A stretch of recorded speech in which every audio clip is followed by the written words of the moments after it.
While hanging on that cross, Jesus said several things.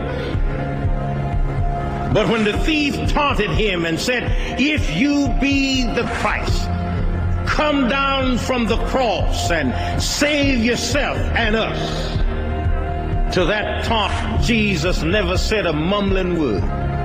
But the silence seemed to have said, "You just wait until Sunday morning, and I'll show you that it's better to come up out of the grave than it is to come down from a cross." And he dropped his head in the locks of his shoulder, and he died. I mean, he really died.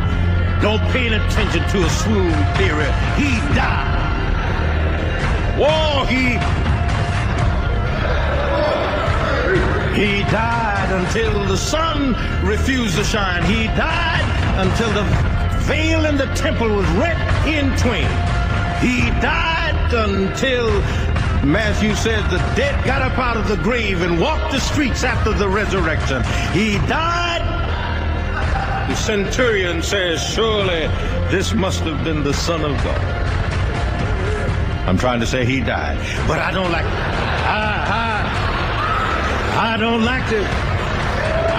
to stay there talking about he died. I like to rush on and say he was buried in Joseph's new tomb. He was buried in a borrowed tomb. Now that used to bother me. The one who holds the waters in the hollow of his hand and metes out the heavens with a span, comprehends the dust and weighs the mountains in a scale and a hill in a balance. The one who walked on the brow of nothing and with a gesture of his hands worlds were formed, scooped out the seas with the palm of his hand, dug deep the gorges, piled up the hills, and propped up the mountains by his will. The moon and stars lean on his arm, being buried in a borrowed tomb.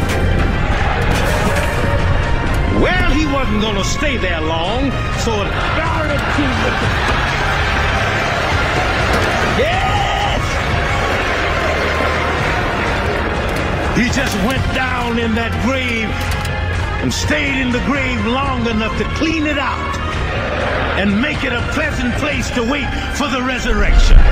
And on schedule, he got up with every form of power in the orbit of his omnipotence.